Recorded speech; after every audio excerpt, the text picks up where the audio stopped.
Renee has a new interview with the celery man himself, the medical medium. He's the New York Times best-selling author who had celebrity fans like Jenna Dewan, Gwyneth Paltrow, Robert De Niro, and Sylvester Stallone all fired up with his celery juice remedy. It's getting people better. Now, medical medium Anthony William is back with a new book titled Cleanse to Heal that has his buddy Sly pumped up. Keep punching. How many people do you know who struggle with their health? Chances are, whether they show it or not, most of the people in your life do. And chances are, you're one of them.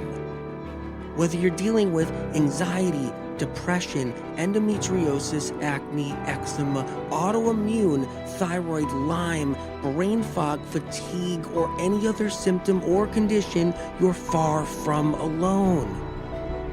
Living with symptoms has become the new normal. So no more guessing games. It's time to get answers. Welcome to the Medical Medium Podcast. I'm Anthony William. Hey everybody, we're talking about chemtrails. You might want to brace yourself for what's coming in this episode. It's a powerful episode that you really should be informed about. It's always about protecting our health in every way possible. And chemtrails, that's an area we have to cover. I have to give you guys a little warning though. After you hear this, you may never see the sky the same again. This is all information from Spirit of Compassion since I was a child. Naysayers, they can believe it or not. That's fine. Maybe somebody can call it a theory. Look, we can call it a spooky campfire story if it makes people feel good. We can do that too. That's fine. But hey, when you hear what I have to say, just get ready. Bottom line, you've probably done your research with chemtrails. Somebody has. Somebody must have, because there's people out there that are like, chemtrails, I know about those, and I've heard about those, and there's some information out there. And yeah, some of it's accurate. One of the accurate parts of chemtrails is that there are chemtrails, that there actually are chemtrails. So I'm going to tell you guys what information isn't out there, and it's a lot. What Spirit of Compassion has told me, the deep secrets of the chemtrail game. Yeah, did you hear that? I said game? Yeah, a sick game. My first experience with chemtrails was as a child, and a friend of mine pointing out a contrail on the horizon, and my friend asking, what does your spirit say about this contrail? And that's what he said. I said, well, let me ask Spirit of Compassion, what is a contrail? And Spirit of Compassion said, there are contrails and there are man-made poison trails, where man is poisoning man. These are two entirely different things. Ever since then, I was intrigued. In fact, I was obsessed about it. Why on earth would man be poisoning man? That right there, when I was young, it was overload. It was overload. Why on earth would man be dumping poison on man? That was hard for me to receive as a child, because that one right there, it didn't make sense. And even though Spirit of Compassion delivered me the harsh reality of chronic illness already as a young child, teaching me so many of the things that I've lectured about over the years that people know about now, that has been passed around because the health scene was so small for years ago. And all the information that got out there that was so like harsh reality of why women are sick and why men are sick. This was a hard one for me. It was a hard one when I received this as a child. I mean, I knew about rat poison. I knew about rat poison that kills rats, right? Rat poison. I was afraid of it. I was afraid of rat poison. You just don't want to play with that stuff. I knew about insect poisoning too. My neighbors, they sprayed it out of a can. So this prompted me to constantly ask Spirit of Compassion, what's that mark in the sky? What's that plane? What is that streak in the sky? What is this? And Spirit would say, that's a passenger plane. That's what that is. That's a passenger plane.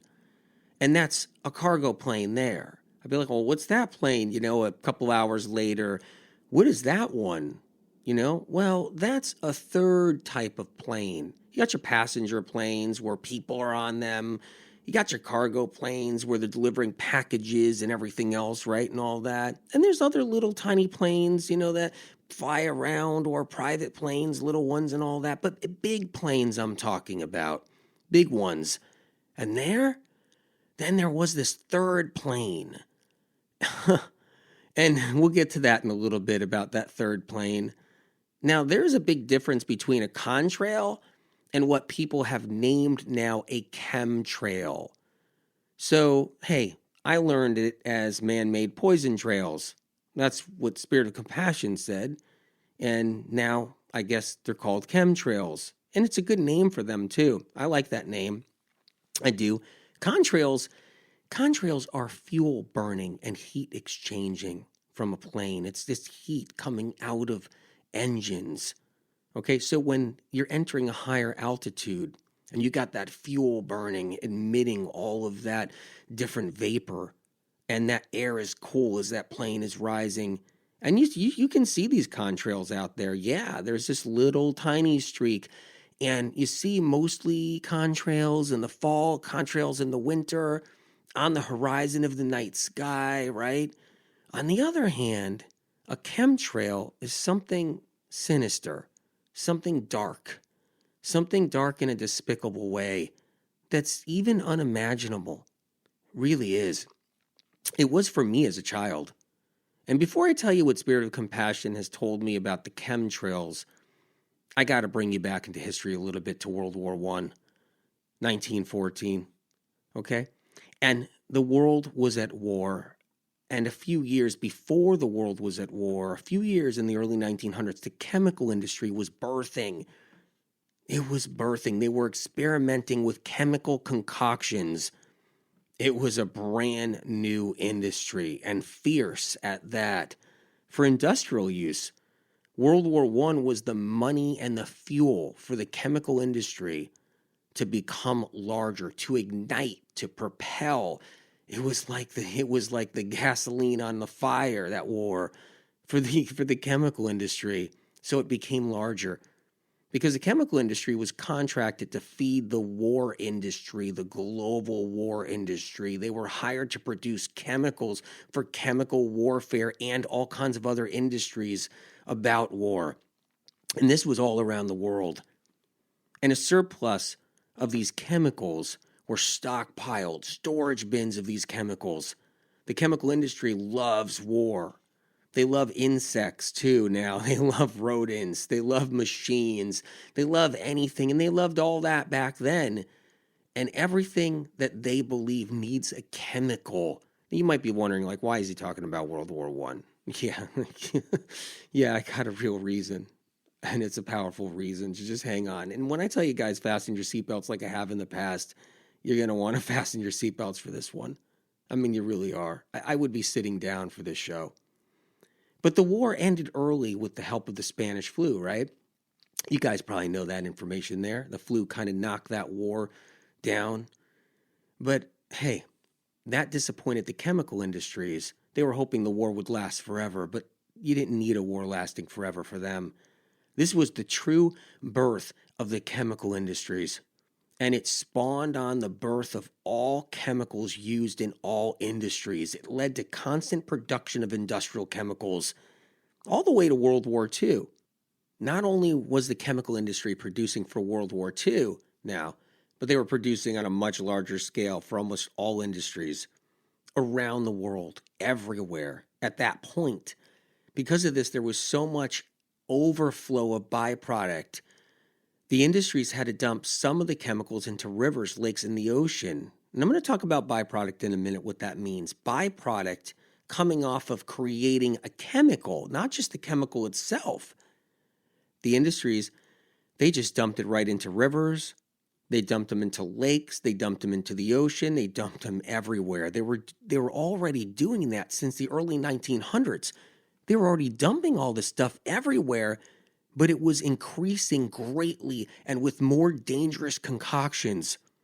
The chemical industries knew if it persisted, our lakes and rivers would die. They would die. and they would die globally. And they knew this. Just like Lake Erie almost was pronounced dead. Almost pronounced completely dead. And when it gets to that point, when a lake actually completely dies, you can't bring it back. So the dumping of these chemicals slowed down in the 1960s, and storage bins started to accumulate more and more and more around the world. Storage bins of chemicals. You have to understand something. This is important. The process of making chemicals is a wasteful process. In order to make a chemical for a use, there's trial and error. They experiment over and over and over again and create bad batches. They create mistakes non-stop. It's practice is what it is. It's practiced mistakes that have to be discarded. Where does all that practiced mistake go? Millions and millions and billions of botch-jobbed gallons have to go somewhere of chemical. So not only do you have the mistakes made as they try to discover a chemical for use, but the byproduct produced is a whole other level of waste, which can lead to millions of gallons on its own. Hey, this might be boring when you think about it to somebody. They're like, I don't want to hear about chemicals. Oh, yeah, you don't? Okay, you don't want to hear about them? Okay, all right. Okay, you live in that world, but you know what? You want to know. You want to know what's happening because it involves you. It involves everybody. This isn't just a story about some chemicals or something. This is critical information so you can protect your family, so you can protect your loved ones and protect yourself. The byproduct I'm talking about produced, that's a whole nother level of waste. It's not just the chemical that's being produced, but the byproduct, which can lead to, once again, millions and millions and billions of gallons on its own per one chemical. Now, per one chemical they try to deem useful. This can mean up to 1,000 times the byproduct per chemical produced. It could, up to that. This translates to trillions and trillions of gallons of byproduct over the years. What's byproduct? Deadly waste chemicals, from a chemical when they're trying to make it. That was the method of disposing of the toxic waste. The method was throw it in rivers, throw it in lakes, let it drain into lakes, let it drain in the ocean. But where's it going to go? In the end, with all of that, trillions of gallons, where's the industry going to store all of those toxic gallons? Because they backed down on dumping it in any streams, rivers, and lakes and the ocean back in the 60s. It was backed down. And where do you store all that? Because it's going to take up so much land in the world, massive amounts. The old method was to dump it, like I said, in our rivers and lakes. And the other old method was to dump it in landfills and toxic dump sites where then the rain would come and the rain would slowly wash small amounts of it back into the ocean, back into the rivers, and back into the lakes. This has been ongoing since the early 1900s. It was the older method I'm talking about, to discard it and get rid of it. But you'll see why I'm talking about this as we move along. The global chemical industries had a problem on their hands. They couldn't dump it all in the rivers, oceans, and lakes, not all of it. And there was nowhere to store the mass amounts anymore. There wasn't enough land available to store the surplus of chemicals and the excess byproduct. It would take over planet Earth. We're talking about levels that are so huge and so massive, unthinkable levels and amounts, and different kinds of chemicals, thousands of different kinds of chemicals and their byproducts. Before we go further, though, we will talk about those planes we see in the air. So now there's airliners, right? Hey, they have passengers. You guys have been on those planes before. They got passengers. You're flying up there. And then there's cargo planes, and they might have a couple of passengers on there, but they have, packages and shipments and carrying packages all around the globe. But there's another kind of large plane up there. Spirit of Compassion told me about it. It's separate from the other two kinds of planes I just mentioned. These are older airliners. They're older airliners. These airliners are from the late 50s and the 60s and the 70s and the 80s and the 90s. These different kind of planes, people used to travel in them. Yeah, airliners is what they were, but not anymore. They fly with no passengers on there anymore. Those days are over. They travel on their own flight patterns, and they land in private airports, their own private airports. These private airports aren't military. They have nothing to do with any world military. And you know what's really weird? They have nothing to do with any world governments.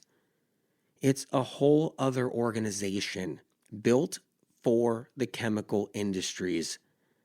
And, I should have my flashlight shining on my face right now as we sit around the campfire. Get ready for the information, though. And a whole other organization of private contractors built this for the chemical industries. I always tell you guys about the private deals that Spirit of Compassion has told me about all through the years. I tell you about the private deals going on. Here's just another one to add to the list, right? A private deal that was put in place in the 1960s, made without anybody's say or input, no town hall meetings, like I always say. It kind of reminds me of just like the protein law. Hey, if you're new to medical medium information, you'd be like, what's the protein law? Well, the protein law is something you've been brainwashed with. Okay, just so you know, all right? Back in the early 1930s, the whole thing about protein was purposely done, and it was put into schools and all of this information about it. I can give you that another day. You're going to hear about the protein law, and you'll know why you've been brainwashed by the protein law. And then there's the autoimmune law too, where we've been trained that our bodies attack themselves, that we're taught that our body turns against our glands and organs and our body's immune system destroys itself, right? The autoimmune law that started in the 1950s, that private deal that was made that everybody's brainwashed about too, alternative medicine and conventional medicine. Well, we'll talk about those in future episodes. But this was another private deal that was made. These old planes were hollowed out. Tanks were put inside of them, and not the tanks that are theorized now. Not the tanks because, people talk about there must be tanks in these planes, right? But these tanks are large tanks, not little tiny ones. They're large tanks. And these planes are gutted, and these large plastic tanks are installed. The tanks were filled with old chemicals and their byproducts. That's what happened. So the plane is sitting there. A truck comes by and then fills the plane up with these toxic waste chemicals. That's how the system works. The planes land. Once they empty the chemicals, they land. They're in the airport. Trucks come by. They fill up the tanks. Planes take off. And they go out, and they're up in the air again. So the global chemical industry was harboring for over 50 years, since before the 1960s, all these toxic chemicals that they've been holding on to. Because if they dumped everything in the rivers and the lakes and the ocean at once and in landfills throughout the whole 1900s and early 1900s, it would have been an epic disaster. So many of the chemicals were held on to and kept in storage vats. The plan was to fill these planes with these chemicals and release them when the planes are up in the sky. Is that a nice thing to do? I don't think so. The planes go high in the sky and they release these toxic chemicals. So it would slowly thin out over time as these chemicals dissipated. This isn't in just one country, okay? So if you're thinking that in your mind, you're like, whoa, what country he's talking about? No. A global phenomenon, a global deal. The planes are flying all over the entire planet, dropping down these chemicals and chemical byproduct. These old storage vats of chemicals that all these chemical industries had sitting around too long Something happens to these chemicals when they sit around too long. On another note, things grow inside of them. Strange forms of bacteria, strange forms of mold, fungus, toxic algae. And that's something you got to remember as we go through this show. Toxic algae. Interesting. Like red tide kind of stuff. We're going to keep on moving along. New allergens we never even experienced grow in these tanks. This is why the oceans get those algae blooms that actually cause the red tide. By the way, these red tides are a sign of the coming times down the road, okay? And, long after we're here. But these coming times where the oceans die and turn completely red.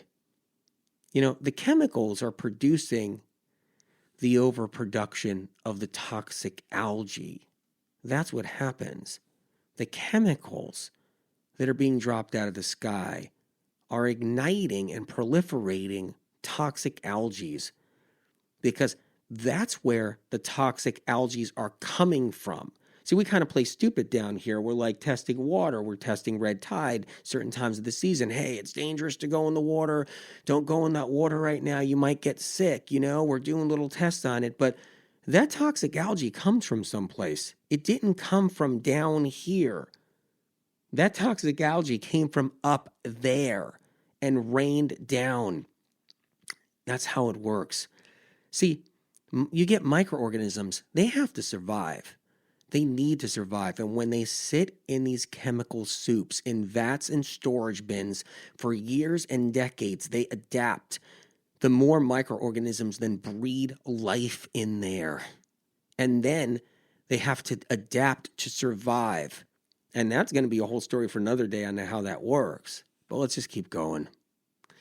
But what you see is not what you get up there in the sky. When you look at the chemtrails in the sky, you might be thinking, oh, wow, that chemtrail now he's talking about. That chemtrail is going to fall on me. I see that one right up there. That one's going to fall on me. Hey, look, there's another one right there. Hey, look, there's 10 over there. Those chemtrails are going to hit me now. No, this is a good piece of information to know. The chemtrails you see are not coming down on you. They're not. If you can see it, it's not coming down on you. They're coming down on somebody else miles away. The chemtrail that comes down on you, you can't see. It's already come down. It's already been heading down and comes down. They float through the sky and they dissipate and they drop miles after miles after miles. And they fall down on somebody else, the ones you see in the sky anyway. So the planes, they drop these chemical soups all day, all night, nonstop. But nonstop. All night, all day, all night, all day. Chemical byproducts are forever being produced by the chemical industry. If you're wondering what byproduct I'm talking about, it's endless, really. I mean, it's endless. So many things that are man-made out there. Everything man-made produces chemical byproduct from many industries, including the petrochemical industries throughout the world, the entire world. The byproduct is highly toxic. And it can't be dumped in the ocean, like I said, in one shot. You dump all this in the ocean in one shot, you guys, and the ocean's dead. That's it. The whales die. Everything dies. That would happen. You dump all this stuff.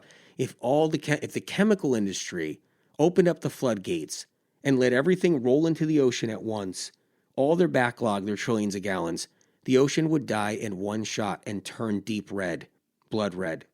And every single dolphin would die. A fraction of this byproduct, just a fraction of this byproduct I'm talking about, sent down a major river would kill the entire river and all the foliage and plant life within the river and around it. It has to be dropped strategically. The chemicals have to be dropped strategically out of planes in our atmosphere to thin out and spaced out enough so it doesn't show the immediate harm on our environment and nature. Spirit of Compassion says to me, and always has, the plan is, as you drop it slowly, Spirit of Compassion told me, as you drop it slowly out of the sky, it gives our oceans, rivers, and lakes and forests time to adapt. That always blew my mind. Spirit of Compassion would say it lessens the shock on the environment. It gives everything a chance to adapt. And that was wild to me. That was wild.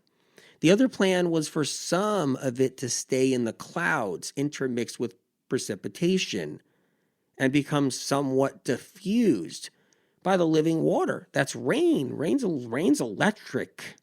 It's electric. That's what rain is. It's got a charge to it. And that living water, that charge, that was part of the plan, that it could diffuse some of it. So the plan was hopefully it stays in a lot of clouds. You've heard about acid rain, right? Yeah, acid rain. You know, the thing that everybody says smog is the culprit for. But there's much more than that. It's much more than just smog. It's a lot to do with the chemtrails. Because the chemtrails, a lot of it, a decent amount of it, does stay up there. And it eventually comes down in the rain. I talked about rain being toxic, and you don't want, if you're somebody that's sick and you got symptoms, if you're hypersensitive, you don't want to be drenched by the rain all the time. Because you might feel a little sick and a little sicker along the way. You know, look, chemtrails is why our skies aren't blue anymore. Okay? And they're hazy blue. The chemicals that stay in the air and hover before they even drop change the color of our sky. Look, you might be somebody that's young, and when you're young, you just think the sky's as blue as it is, and that's it. But when you talk to older people, they're like, they know what a deep blue sky looks like. You know, photographs from our skies, you guys, in the 1940s and the 1950s and early 1960s are vastly different than our photographs today of a sky. Unless you put filters on them and Photoshop them and change the colors with your computer, right? What a game that is. Unbelievable. Hiding the sky. We mostly have misty baby blue skies now, not rich, clear blue skies. We have become the frog in a pot of boiling water in some respects. Each new generation doesn't know how rich and clear and blue the sky was in the past. You are born and raised with the new sky we have, which is all you know. Just like the frog doesn't know the temperature of the water is getting hot until it's too late, we don't know the skies are becoming less blue. When the chemtrails accumulate, they shadow areas of the world, wreaking havoc on epic levels because of the drowning out of our sun. It changes the weather. It does. Interesting, it changes the weather. Our weather has changed. Our climate has changed because of chemtrails. And I'm not talking about the cloud seeding trail that is known or the cloud seeding technique that is known where they use barium and other substances to manipulate precipitation. Chemtrails is a whole other thing going on. It's separate from cloud seeding. That's a whole another point to know. The chemtrails, they cause droughts in places that shouldn't have droughts. They can cause more rain in areas it shouldn't. Chemtrails interferes with weather patterns because the chemicals harbor metals, and metals interfere with electrical activities of our skies. Because our skies are electrical. It creates storms where storms shouldn't be created. It even manipulates hurricanes, cyclones, and tornadoes. But even worse, our polar caps are melting because of chemtrails. I don't think you guys saw that one coming, right? Because I know there's a lot of polar cap people that are worried. And you're just like, oh my God, the polar caps are melting. There's a lot of people out there like, I get asked that. I get asked all kinds of questions. I got friends that ask me questions all through the years. I mean, you wouldn't believe what people ask me when they know me, and they'll be like, look, tell me the hard truth about something. I'll be like, what? And the polar caps, yeah. And it causes the waters to rise. Yeah, as the water's rising, yeah, they're rising ever so slowly, but they're rising. But the chemtrails are the true reason why the waters are rising at all. Not the fake reason, which is just smog and animal pollution and people pollution. Those are bad, don't get me wrong. Smog is terrible. Pollution's bad. But they're nothing like chemtrails. Here's the strange thing about chemtrails. Governments have nothing to do with chemtrails. World governments all around the planet have nothing to do with the chemtrails. How weird is that? And they have no power to stop them either or even understand them. It's a private club. And the power behind this club is like no other. Governments have to pretend it's not happening. Like they just whistle like, nope, that's not happening. Nope, I don't see, I don't see any trails in the sky. I don't know what that is. They got to pretend it doesn't exist. You know what's funny too is it makes the pharmaceutical industry look like friendly, happy, and safe. Like, makes Big Pharma look like awesome, just like they've never done wrong. They can't do wrong. Big Pharma's like incredible. They can't do no wrong ever with anything. How do you solve a problem that no one really knows about? How do you solve a problem that is above all laws? How do you solve a problem that's global? I can't solve the problem. I can't get people off of eggs. I can't get people off of eggs.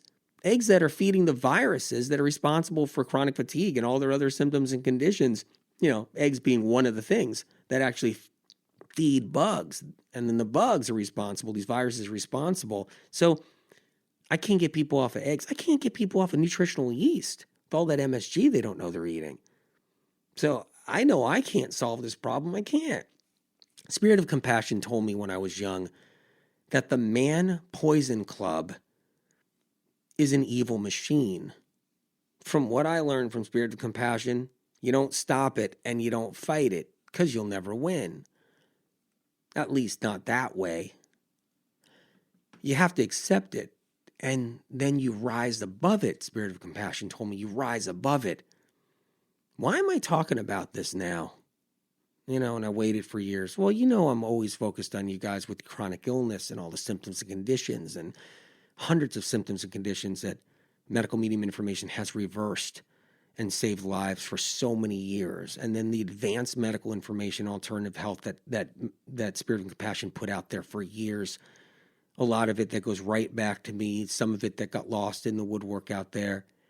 And people use little tidbits from Spirit of Compassion and don't even know where it comes from. But out of all that, I'm always focused on getting you guys better. And, well, I waited for years for somebody else to discover what was really going on. It's kind of that thing where I bring out all those hard truths about the caffeine industry, and I bring out the truth about autoimmune, and I bring out the truth about how to heal in the viruses and what viruses and how they've been let out in our environment all these decades and why people are sick with chronic symptoms and conditions. I bring out all these truths that no one brings out in the alternative movement on any level or conventional movement on any level. I'm busy with all that. So I just kind of sat back and I'm like, you know what? Someone's got to figure this out. I can't do it all. I can't do it all. I can't just, I have so much on my plate to deliver out there. So you would think by now someone could have had figured it out or what's really going on, but it's above anything we understand. So I understand why they haven't. Look, I have to get the information from Spirit of Compassion. And look, if you're a naysayer or somebody, call it a theory if you want, if that makes you feel good. If you're somebody else, call it make-believe if you want, if it makes you feel good. Whatever works. But here's the problem. It's going to get worse and worse and worse over time. The amount of planes that have been increased just in the last 30 years is remarkable. Remarkable. The fleets are massive and growing larger, and they run all day and all night, and they never stop. That's how much chemical is being poured on everyone. In the future, you won't really see a video on any reality TV show or a video or photograph on someone's social media page with a sky free of chemtrails. Contrails don't leave a long trail. They dissipate fast, and it only extends a small distance from the jet engines. Chemtrails go for a long, long way. They can go for miles and miles. As the planes are flying, the pilot flips a switch. So that's what happens. There's this pilot on the plane. He's got a switch to his side, and he clicks the button. He flips the switch. And then the pump goes on. So there's a pump going to the tanks. And so the pump turns on and it pumps the stuff out of the tanks, the chemicals out of the tanks while the plane is flying. And then spouts on the side of the plane that are bolted to the sides of the plane because they're fabricated and built that way. And these jets, these spout jets on the side of the plane release the chemical as the pump is pumping it out of the big tanks. And then and then the chemical comes shooting out of the spouts attached to the plane. Sometimes you'll see a trail go on for miles, right? And then it'll stop. 10 miles later, you'll see it go on again, meaning you'll see the trail start again. The pilot is actually switching a switch on and off at the pilot's own discretion.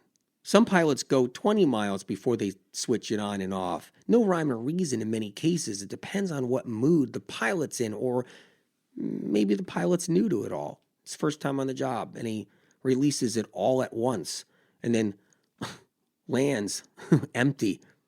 The pilot's job is to spread it on and off through the whole duration of that flight. People who are aware of chemtrails think that it comes out of the engines. Like, they think that must be where the trail is coming from. It doesn't come out of the engines. That's not the fuel burning. That's not what that is. Spirit of compassion fills me in on these techniques. And look, you can witness some of this yourself if you pay attention and you look up at the sky. But I know a lot of people, they're a little too busy and they're not looking at the sky at all. What's interesting about chemtrails is that the activity of chemtrails is heightened in areas where people will be outside more, during holidays and gatherings and vacation times of the year, or when people are just outside more when the weather's really good. And that's when more activity is happening, not because people are there and they're seeing it, not at all. And that's not it. But way more activity, more chemtrails are being dropped everywhere, covering skies when people are out more. It's gone beyond the process of getting rid of just chemicals and byproduct. Spirit and compassion filled me in that there might have been maybe the first intention originally, which is get rid of the byproduct, get rid of the chemicals. That was the safest way someone thought the problem could be dealt with. And you know what? Maybe there was a little bit of innocence originally with the problem. Maybe at the very beginning in the 60s, someone was worried about dumping everything directly in the lakes because the demand, the chemical industry was so, strong. And they were thinking maybe this was the best idea as you put it up in planes and you slowly drop it out. And maybe they had a good think tank with it too, a lot of big thinkers. But I think there could be a second intention. The fact that they drop more of it when everybody's around. Spirit of compassion told me that it's possible that, there's a second intention that developed. Because whenever the weather is nice, like I said, holidays around the world and so forth, the activity increases greatly. Areas are strategically mapped out all around the world. There is a method to this madness. You guys, there's a method to this madness. It's the ultimate trick played upon us. So you're taking your selfie, you have the sky behind you, and there's a streak going across the sky. It's something I've learned to accept throughout the decades in my life as I look up and I see them all, that there's no fixing it. It's one example of how we have a spiritual war happening. You might have heard me mention spiritual war recently. I'm going to be talking about that more and more and more, what's happening. It's good versus evil. Oh, wait. You might be somebody that doesn't think there's anything bad going on. You might be somebody that doesn't think there's evil on any level. And you think maybe everybody has a good heart, or everybody's just kind of misdirected, but they're really good inside and they do bad things. And no, there's darkness. There is. There is. To be more precise, hey, evil tricking the good. How about that instead of good versus evil? Evil tricking the good. So the good doesn't even know there is a fight. One of the examples of how we have evil people in the world using their free will, well, this is definitely one of those examples of people doing evil things. It's a prime example of how things aren't what they seem to be, and we stay distracted on other environmental projects. I wonder if you're thinking about that a little bit. While this thing that I'm talking about here, the chemtrail saga, the chemtrail game, while this one is completely ignored, organizations that are formed to protect the environment, right? Many that you know, they're aware of these chemtrails, but they just ignore them too because they got to. They know they have to. There's no way of addressing it. Look, they're not aware of the complexities maybe of these chemtrails at all. Who is? Nobody really is. Nobody is. But nevertheless, they're aware of something happening up there. These chemtrails are responsible for the flocks of birds that mysteriously died. Did you guys ever hear about that? Have you ever seen that where out of nowhere 1,000 birds die and they're all over the streets and all over a village and all over a town? Or they're all over a baseball diamond somewhere, or they're all over a field somewhere, and someone stumbles across them.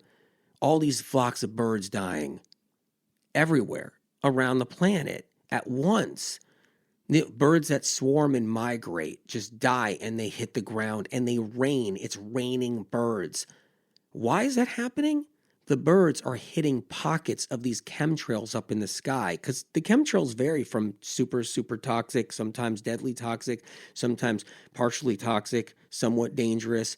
And because it's different batches of old poisonous toxins, and stockpiles from any decade that could be loaded up into the plane and dropped over in the present moment right now that's been in storage forever. So these birds hit these pockets of dangerous chemicals up in the sky. And birds that are migrating in massive swarms and swarms and flocks, occasionally they run into this thick vapor, and then dead birds rain on the towns. And here's the sad part. That's just when we see the birds. What about in all the places the birds fly, the wilderness, the forests, and you don't see them fall and die in there? Like if a tree falls in the woods, if you don't hear it, did it really fall or whatever? That whole saying, you guys could say that better than I could right now, I'm sure. But, well, hey, if 1,000 birds at a clip fall into the forest and no one hears it, no one sees it, did it really happen? Yeah, it did. It did happen. It did. Because birds fly in these swarms and flocks over vast amounts of land that are not populated by humans. Chemtrails will be the end of our birds in the coming years. Way down the road, birds won't be chirping. There are less birds now than ever before in our history. And then, hey, I got to drop this one on you right now. Just, do you have your tea, your herbal tea? Are you relaxing? Are you sitting down? What about the bees? You guys care about the bees, right? I know I do. I have a bee meditation in the Medical Medium Book 1, along with other powerful meditations that have helped people heal. Well, you guys care about the bees. There are theories that maybe it's the GMO food killing the bees. Oh, I could see it now. Someone just got upset. They're saying, wait a minute, he's pro-GMO. No, I'm not. Anybody who knows me knows that's the last thing if you read my books. I'm not pro-GMO, okay? And I tell you things about GMO people don't know about in the GMO industry. But from Spirit of Compassion, of course, it's where I get my unique original information. But here's the thing, GMO food is not helping out the bees. It's true for a multitude of reasons. And I know that. But there's a more predominant problem, the chemtrails. The chemtrails are killing the bees. Yes. The chemtrails rain on the beekeeper and the bees. It's crazy how that works, right? Isn't that bizarre? You know how the beekeeper is smoking out the bees to get the honey? The little smoke canister? Well, the chemtrails are smoking out the beekeeper as he's doing that, and the bees. What's the irony to that one? It's so crazy. When the bees are docile and they're crawling around on the ground and they're just dying a slow death, have you ever seen a honeybee just crawling around and you're like, honeybee, I want to help you. I want to help you get to a flower. I want to get you to a flower. Get a little twig, get a leaf, and get the honeybee as he's crawling. He must just need to go back on his flower and get some nectar. Maybe he's unhappy. What's wrong with him? And how many times have you heard that? I mean, I've not only heard that, but I've seen that myself. I've seen it. I've seen people talk to me about it. Like, oh my God, you wouldn't believe these bees are crawling on the ground. And somebody be like, well, it's the time of the season. Well, did the bee sting you and then the stinger's gone and that's why the bee's crawling on the ground? No, that's not why the bee's crawling on the ground. You know, when those bees are docile like that and crawling on the ground like that, they're dying a slow death because of chemtrails. Birds and bees are canaries in the coal mine. They go first before us. And guess what goes next? The dragonflies, they're dying. They're the other canary. They're getting sicker and sicker and sicker and slower than ever. And we need those dragonflies. We need those desperately. Butterflies. Bye-bye butterflies for the future, because butterflies are going to take a big hit from the chemtrails, and they already are. And then we have the schools of fish. Wait a minute, the schools of fish that die by the hundreds of thousands in our oceans, they wash up on the shore and everybody's smelling dead fish and freaking out. Environmentalists are testing the water and freaking out. And nobody knows what happened at all. It's just nobody knows what happened. And all these fish are just sharks too. Sharks, everything is just coming up. Swordfish, everything, any kind of fish is just, sea bass, everything's just washing up dead. It's unbelievable. It's unbelievable as it's sitting on the beach rotting. And then you hear, well, wait a minute. Maybe it was the algae bloom. Okay, yeah, sure, of course. Where'd that algae bloom come from? How does that work? That's why you see from time to time the stories out there devastating about, the amount of dead fish and other sea life. What about other sea life? Not even fish, just on the shore rotting. And what about all the kill-offs that aren't being talked about or seen? That's just the ones that are seen. Spirit of Compassion, tells me about these chemical soups that drop out of the planes. And what they do, they pull in areas of the ocean that are more stagnant because of different currents. So the chemical soups that have this mutated toxic algae that's 50, 60 years old sometimes, that just came out of an old tank and was just recently stuck into a plane and then dumped on us, that algae, that dangerous toxic stuff, it ends up proliferating and thriving in more stagnant areas, naturally stagnant because of just the current of, eddies and oceans and movement and all that. And then fish swimming along, they're trying to get food. Whoa, schools of fish are like, whoa, we got some good stuff to eat. We're going. And they hit these pools of chemicals and toxic mutated microorganisms and algae, and they die fast, just like birds instantly. They just die. And it's immediately fatal for the fish and the birds. Welcome to the chemtrails. Welcome to the chemtrails. In 20 years from now, the plane fleets will be increased greatly. The goal is to have a vast fleet. The chemtrail planes already take up a large percentage of the sky as far as with the flight patterns and everything. And what's crazy is the flight towers, they just have to ignore it. I mean, forget the radar. Well, what are all these planes? Oh, they're not passenger planes. And what are they? Everybody has to ignore it. That is really interesting, right? I know everybody's worried about 5G right now, and I'm going to talk about 5G eventually and go into that, and if it affects our health or if not or however, I'm going to go into that whole thing. We're going to cover it, and we're going to get there, don't worry.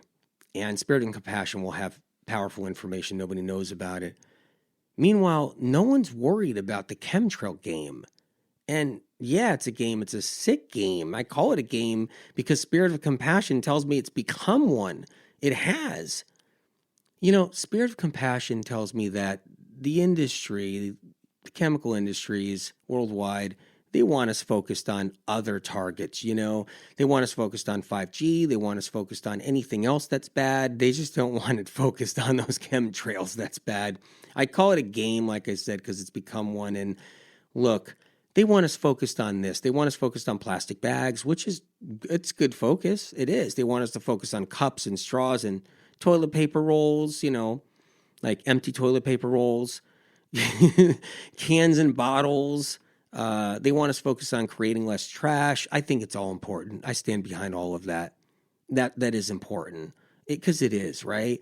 But yeah, it's like when I'm taking the bottles, and I'm taking whatever, like the recyclables to the garbage, and I look up and I see the chemtrails up there. I mean, yeah, I'm looking at all the chemtrails in the sky while I'm trying to recycle stuff. It's a tough one to swallow, right? I don't know. It's hard for me because I'm like, maybe what? Because I know so much about this stuff, and you're just like, you're looking up at the sky and you see 10 chemtrails, and you're like, well, what brew is that? Is that from 20 years ago? Is that from 60 years ago? What kind of toxic crap is that coming down? Is it a pesticide, byproduct? Is it an herbicide byproduct? What could it be? And you sit there and then you put your recyclables in the bin. And look, I mean, you can look in the sky many times and you'll see 30, 40 chemtrails just drifting along. They drift along forever. But I get it. We have to do our part and we have to be mindful about the environment, which I stand behind 100%. We're being mindful and they're playing a sick joke on us. And look, maybe you don't see it that way. I kind of do a little bit. The chemtrails, they settle in the early morning dew. So check this out. This is an important piece of information. The chemtrails, they're falling all night long, and they fall during the day too, but there's a difference. In the morning, right around dawn, there's this moisture that occurs, and that moisture ends up on your car windshield. That moisture ends up on the grass in the summertime where it's wet in the morning, and you'll find that happening a lot. And when you're walking along, you could even get soaking wet in the grass if you're walking on a lawn, first thing in the morning early. That moisture holds in the air in the morning, and it holds on and suspends all that chemtrail that's been dropped down. And it tends to harbor underneath the tree line. So when people are jogging, they're running in the morning, they're out in the streets jogging, running, wherever they are, or they're walking on trails or whatever it is, they're inhaling more. They're inhaling more of the chemtrails at that time in the morning. It hasn't kind of lifted and blown away yet. It hasn't kind of moved and shaken out of it. So when we're doing our workouts and we're doing that, we're breathing in and inhaling more chemtrail, and we're sweating and we're absorbing it into our pores. That's what happens. And, that's why, look, we'll talk about some tips and some things to just think about, protect yourselves and everything and all that coming up. But check this out. Our skies are supposed to be sacred, right? I mean, do you think our skies are sacred? Do they mean something to you when you look up into the sky? I mean, you look up there. Do you ever lay on your back on the ground and you're looking at the clouds as they're changing shape, and you see different shapes in the clouds, and we look at them in awe, and we think about the things. Hey, there's a horse up there. Look, that cloud looks like a horse. Hey, that cloud looks like something else. And what about the fact that we pray too? So many people pray and the sky means everything. What about meditation? We meditate with a sensation of something above us, don't we? Like when you meditate, are you thinking or feeling something above you when you're meditating, like the sky or the universe, that feeling above us? And, children fly kites, right? In the sky, you look at the sky and you're flying a kite on a windy day. We feel the sunshine on our faces and we look at the falling stars at night. Have you ever looked for falling stars and you dream? And we look at the constellations. Meanwhile, what's going on here on our planet, is sad and corrupt. This is one of the many reasons why I get disappointed when people in the health movement don't think we need to cleanse. And I'm going to repeat that for a second. People in the health movement, there's many of them that don't think we need to cleanse. And if they do think we need to cleanse, it's a cleanse that doesn't get any cleansing done. And if you're new to medical medium information, you can learn about cleansing everything, sure, and all that, and making sure you're doing it in a really good way, a healthy way. And, health professionals and hobbyists, hacks and health influencers don't know what's causing our illness. They don't know why everybody has chronic fatigue syndrome and all the different autoimmune varieties and rheumatoid arthritis and Hashimoto's thyroiditis and fatigue anxiety and everything else, all the tingles and numbness and the aches and pains and depression. People don't know why chronic illness is still just completely not understood and misunderstood. Unless they've gotten tidbits from medical medium information throughout the years, like celery juice therapeutically 16 ounces or 32 ounces or 64 ounces on an empty stomach. and how to use it, making sure you don't mix anything with it. The world wasn't drinking celery juice before Spirit of Compassion put it out there, and in the way therapeutically, like, he has. But everybody's a health expert these days. But what's interesting about everybody being a health expert these days, they don't have a clue about why we're even sick or what we're even up against. And this is just one reason why we have to take care of ourselves, is because of this very reason here. The same reason why nobody knew what was happening with these chemtrails. People who believe chemtrails exist don't know how it works and everything else. And I'm giving you the information right now. But hey, that's what I mean. There's even more things than that. There's so much more. And look what's in the medical medium books about why we're sick. There's a reason why we have to take care of ourselves. We need extra help, but we need the right tools. Your body needs to be validated. It needs to know you understand its fight. Like, you understand what it's up against. Your body needs to not only have like the right tools that you possess to offer your body, but it needs to know you're in the game, that you're in it with it. And that's the whole thing, because our bodies are on their own, and then we're all playing guessing games.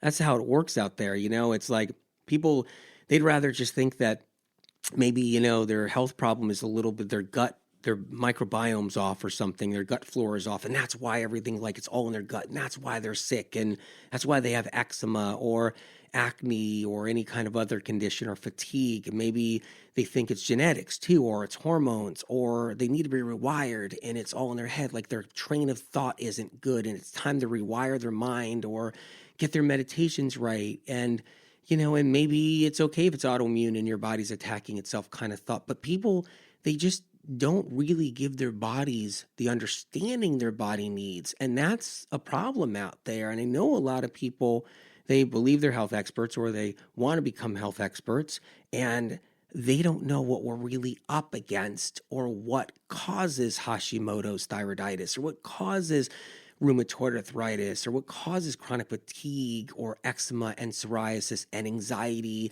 and tingles and numbness and aches and pains and vertigo. And if you don't know what causes all that, and then you don't know what contributes to all of that, and your body's like, hey, help me. No, it's not leaky gut. Nope. No, apple cider vinegar isn't the answer. It never got anybody with lupus healed.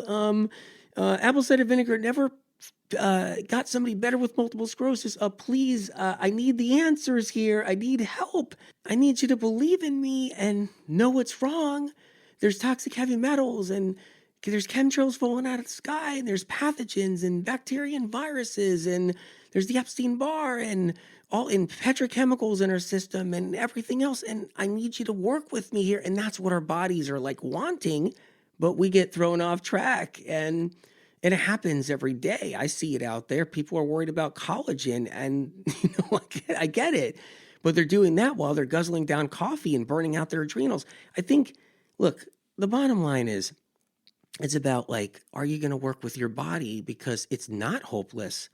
It's not. And I got to cover more on chemtrails. I'm still heading in there. We got more information about chemtrails that I have to talk about, but it's not hopeless when you work with your body and you look out for it and you understand it and it understands you, and we work together. As the chemtrails fall out of the sky, they have to land somewhere. And you might be somebody that's like, hey, I eat really good food, I eat grass-fed beef, but the chemtrails, they got to land on the fields, and the rain washes them into the earth too. And if maybe you don't eat animal products, maybe you're vegan, maybe you're plant-based, and all the chemtrails just on all our vegetables, it's on everything we eat, and the soil gets disrupted because it gets depleted of zinc. Nobody knows about this information. I've talked about that. Metals fall from the sky. That's the chemtrails I've been talking about all these years, you guys. Metals fall from the skies. They soak into the soil, and they destroy microorganisms, the soil-borne microorganisms in the soil. They kill the soil, and they deplete it of zinc, and our soil becomes immune deficient. That's what happens from chemtrails. Now, look, we still need to eat our foods. We still need to eat, our organic foods. We can't get organic. We get, conventional. But the point is that we need to take care of our bodies while we're eating and living here. We have to adapt. And then if you're doing the animal proteins, well, I do grass-fed beef. Somebody might say, I got it down. I'll do a little grass-fed beef. I do free-range chicken or whatever. And animals, or I do lamb or something, animals graze. Any kind of animals that graze and they're eating grass, or they're eating meal of some kind that was raised, either way, with chemtrails falling on it. It was grown with chemtrails falling on it. Either way, animals that graze in the grass, that grass is loaded with chemtrails and it builds up in concentrations inside the animals. So that grass-fed beef or grass-fed butter will still have concentrations of chemical soup that won't even be tested because they're not testing for that. They're not finding what's in chemtrails in our food that builds up in our bodies when you eat it. They're not looking because they don't even know what to look for. Guess what? Because 90% of the chemicals falling out of the sky from these chemtrails are unidentified. They're privatized chemicals. They're secret soups and recipes made by the chemical industry that don't even have patents, never mind the ones that are patented. They're still their own recipe. No one knows what's in most of the stuff, especially their mistakes and their test ones, or their test runs. Nobody knows what's in this stuff. So it's not even anybody's even testing this stuff in our food. That's how sad it is. And if you don't know how to assist your body in getting this stuff out of you, well, it leads to problems down the road. And you might be somebody who's like, I don't want to know about it. I don't want to know. I got a friend that's like that. Just doesn't want to know. Doesn't want to know what's being dropped on him. Rather just, I want a glass of wine and just leave me alone and I kind of want to do my thing. Sure, okay, fine. And when you're sick down the road, whatever. But the thing is that zinc deficiencies we all have, that's because the soil is getting depleted by chemtrails as being a big part of it. And when we have no zinc in us or very little zinc in us, it's why we get sick from viruses. Any kind of virus, a virus that's going around, whatever, any kind of virus, the Epstein-Barrs that people are passing around, the shingles viruses, the HHV6s, the HHV7s, the simplex 1s and simplex 2. Just because you had a cold sore years ago doesn't mean that simplex virus isn't living inside of our livers and our bodies and wreaking havoc and giving us other symptoms. See, nobody knows all this information. They just don't understand that. But, in order to adapt, in order to take care of ourselves, we have to adapt. And that's a big part of it. And you know what's funny?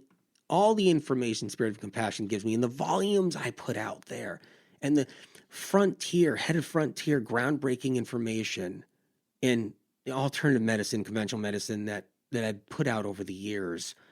And with all of that, you'll hear out there, lymphatic system. Anthony doesn't know about the lymphatic system. He doesn't know anything about the lymphatic system. It's like, are you kidding me? Like, oh my God. Do you know anything about the chemtrails? Never mind that. And it's interesting. You'll hear it from people like, he doesn't know about the lymphatic system. You'll hear that from people that don't know why anyone's sick. They don't know why people have viruses or what kind of viruses or why people are sick with anything or where toxic heavy metals sit in the liver and the brain or any of that stuff. And if they did get a tidbit of that somewhere, so 35 years of work of putting it out there, Spirit of Compassion's work all these years, the health movement, it was a small world. It still is now. But it was a small world back 35 years ago, really, really small. And so that information, I just put it out there and put it out there and put it out there. But what's interesting about the lymphatic system is people be like, hey, doesn't know about the lymphatic system. Are you kidding? I've written about it in the books. But that's coming from people who don't even know why anybody's sick, like I said before. And really, you got to go deeper past the lymphatic system.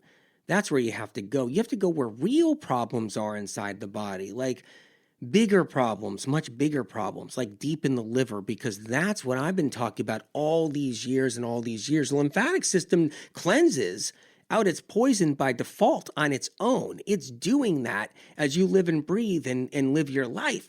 But if your liver's clogged up and stagnant and sluggish and you got low-grade viruses nobody wants to know about, because the lymphatic system isn't why you have lupus. Your lymphatic, like the lymphatic system isn't causing that. Your lymphatic system's not causing neurological symptoms. It's not causing tingles and numbness and aches and pains and tics and spasms and burning skin and floaters in the eyes and severe fatigue. Your lymphatic system doesn't do that. It doesn't create, it's not causing your edema. It's coming from a deeper source. It's coming from pathogens. Your lymphatic system doesn't cause lupus. It doesn't cause Hashimoto's. It doesn't cause Lyme. It doesn't cause, yeah, that's what's so funny. It's like, oh, it's the lymphatic system. That's really interesting. But, your lymphatic system's health happens to be a direct result of your liver's health. It's a direct result of if you have pathogens, and that's what people all have, and they're all passing around. And if you're just focused on the lymphatic system, but not the real problem, it's like cleaning your house. You're cleaning your house, you're cleaning your bedroom, you're cleaning your rooms, you're cleaning your bathroom, you're cleaning your kitchen spotless, you're scrubbing your kitchen sink. You're cleaning it all. That's your lymphatic system. You're cleaning everything. Meanwhile, your basement has rats festering in it, mice festering in it, roaches, ants, and termites, and they live in your basement, and they're breeding and nesting and devouring the very foundation of your house. But you're worried about your lymphatic system, and you're cleaning the upstairs there, and you're cleaning the upstairs, and you're not even, that's the thing. So people pretending the lymphatic system is why we're sick is really a joke. That's a joke. That's 101, beginners back, I don't know, years ago when nobody knew why anybody's sick. And once again, was it candida? Is it lymphatic system? Is it gut? What is it? It's back to that game. So it's kind of sad. And when I see that out there, it's kind of sad. Meanwhile, yeah, you drink your celery juice and you're going to go for the deeper problems therapeutically. You do your heavy metal detox smoothie, you go for the deeper problems therapeutically. You go with 32 ounces of lemon water, you go to the deeper root, like deeper. And then that's just the start of some of the medical medium tools that got around over the last 35 plus years. And so when you talk about the lymphatic system, you miss the point of altogether about everything else, the pathogens, everything we're dealing with, all the toxins like from the chemtrails we inhale daily that have to go into the liver because that's where they go. They go into the liver. And all these other toxins, they just go and they make our liver sick and stagnant. And that has to get sick and stagnant first for your lymphatic system to even have any issues. There has to be a sicker, deeper problem. I'll be talking about the lymphatic system in the future. We're going to do a whole podcast inside and out about the lymphatic system. But why do I want you to do lemon water in the morning? More than 8 ounces, much more than 8 ounces. Why do I want you to do lemon water 16 to 32 ounces? Because it's purifying more than just your lymphatic system. I'm trying to go for the deeper stuff. Not the surface stuff.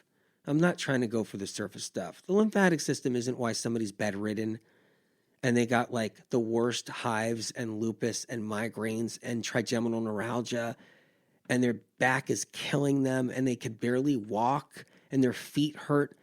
That's not the lymphatic system. It's so embarrassing when I think about it. It's so beginner stupid. I'm sorry. It's just, look, anyway.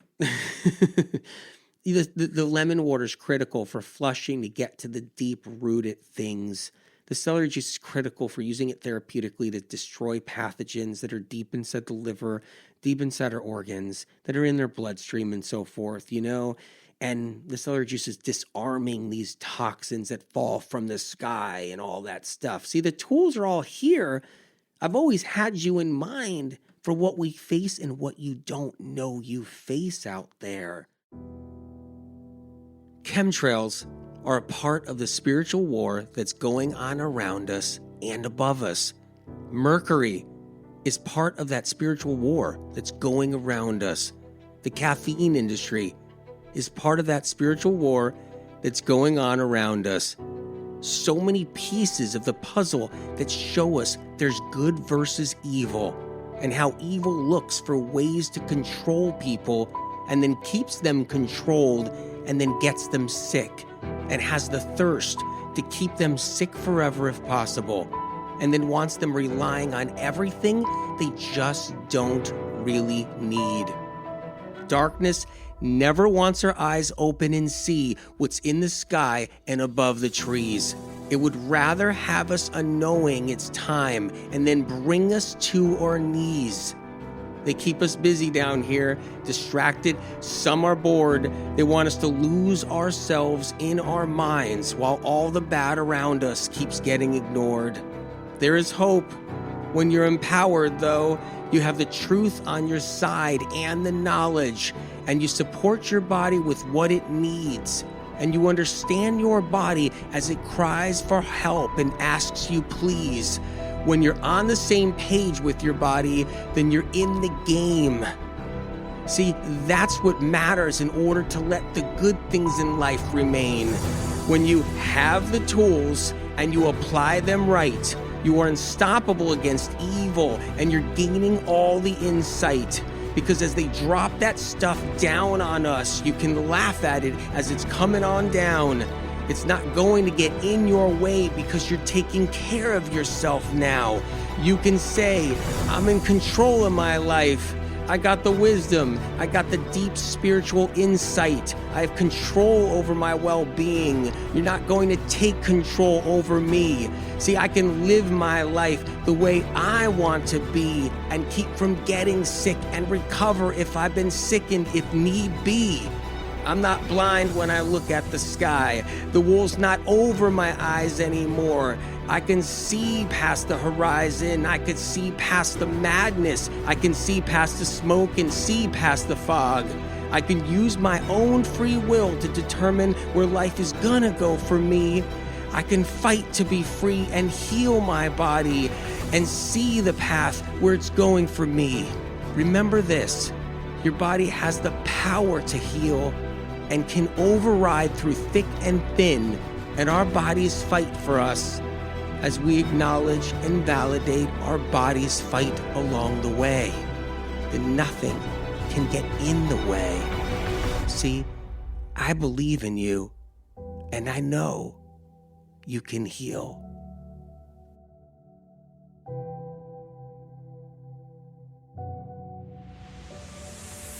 As you guys know, I'm not a doctor. Any information you learned here, feel free to take to your doctor or healthcare provider. If you found this show helpful and informative, feel free to share it with someone in need of the information. If you like this show, please subscribe and leave a review on Apple Podcasts. You can also find me on YouTube, Facebook, and Instagram at Medical Medium. And for more information on healing, please visit medicalmedium.com. Thank you so much for listening.